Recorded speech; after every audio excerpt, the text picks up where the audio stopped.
I have always pushed my feelings down, not speaking up to avoid conflict and keep the peace, pretending to the outside world that everything was okay when it wasn't, and focusing on being positive instead of the negative. But it took me 50 years to realize that avoiding my feelings is not living an authentic spiritual life. And by doing that, it was creating some physical and emotional harm to me. I just want to take a few minutes to share some lessons that took me from avoidance to expanding my intuition and connection with my inner guidance. Some of this might not be what you are expecting, but it's about being real and not spiritual bypassing. This is my personal story. I am not a doctor. Please seek out the appropriate medical or mental health professional advice. Spiritual bypassing is avoiding real feelings. I avoid emotions or difficult, challenging situations, and I might find myself over meditating. Oftentimes, just think positive, not negative. This happens because I have a fear of heaviness and conflict. And as a sensitive, intuitive, empathic person, sometimes it's just easier to do that than to feel the emotions and to bypass the conflict or the discomfort. Now, this is normal behavior for people, especially who've been raised in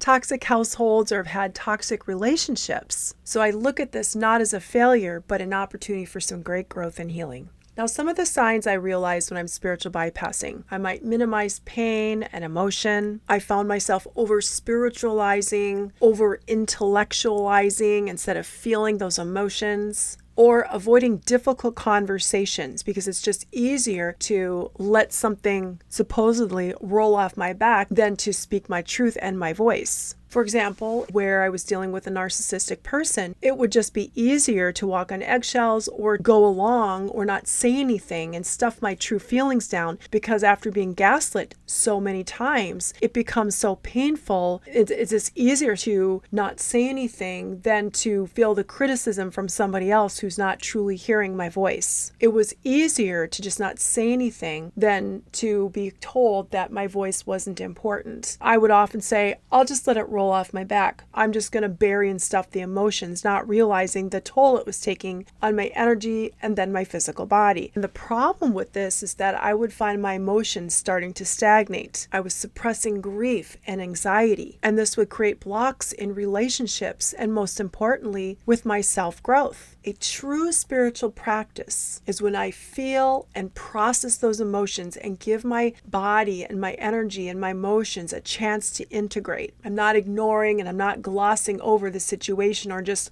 letting something roll off my back. That was a form of escaping, avoidance, not having to deal with those emotions. If you're on a spiritual journey, and I suspect you are if you're listening to this, you might be finding some similar patterns that you have done over the years with spiritual bypassing. And it's not a judgment, but it's an opportunity that once you're aware of it and having that self-awareness, it's a great opportunity to do some growth and some healing. Now, I've been working with energy for 24 years, and even with my knowledge and my experience, I still find myself getting caught in the trap of not always speaking my voice. Over the years, when I haven't spoken up to people or I felt like my feelings were going to be invalidated or I knew my feelings were going to be invalidated, I would stuff my emotions down, which would cause gut problems. I would hold back my voice, which caused problems with my thyroid, also resulted in my grinding my teeth. The energy had to go someplace. And what's so cool is our physical body will give us some cues on some areas that could use some work. Integration helps clear some space for true spiritual growth.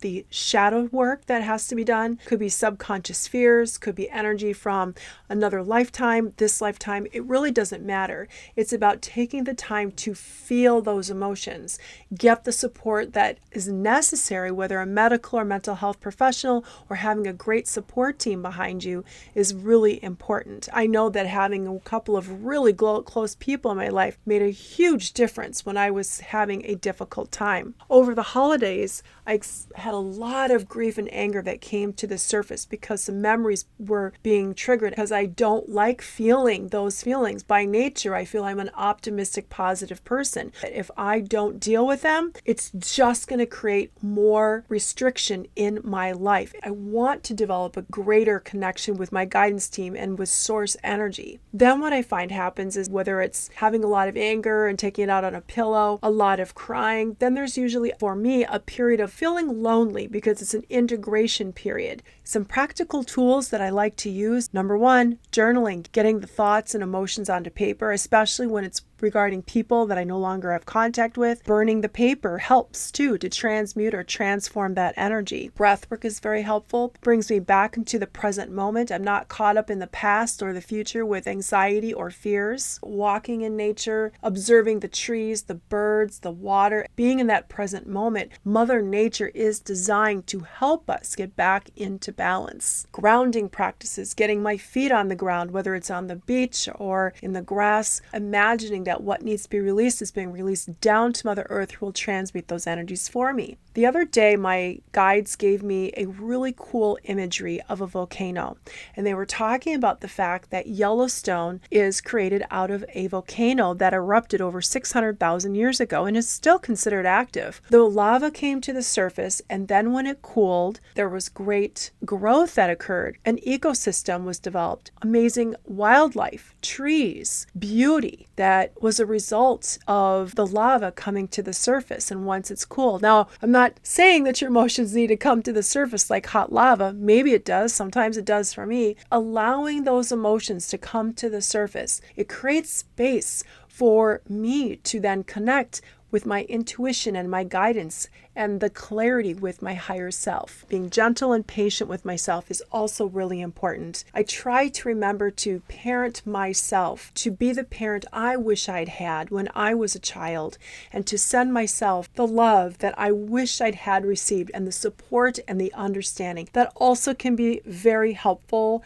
when I'm feeling those loneliness periods with the integration. I want to connect with my guides and my angels. I want to receive that clarity. And I know there's going to be moments during my healing journey where it's going to be a few days or it might be a couple of weeks where I just feel off. And during those periods of time, I feel like it's never going to get better. It just feels like it's never going to end, but it always does. And there's always a still small voice in me that is observing. And I believe that's my higher self reminding me that this isn't real. Do you have any areas of your life that you feel that you're doing any spiritual bypassing? Would love to hear about it in the comments section, and let's have a conversation about that. I do respond to all the comments. Thank you so much for watching this video. I appreciate you. And if you enjoyed this video, you might enjoy this one here. See you next time.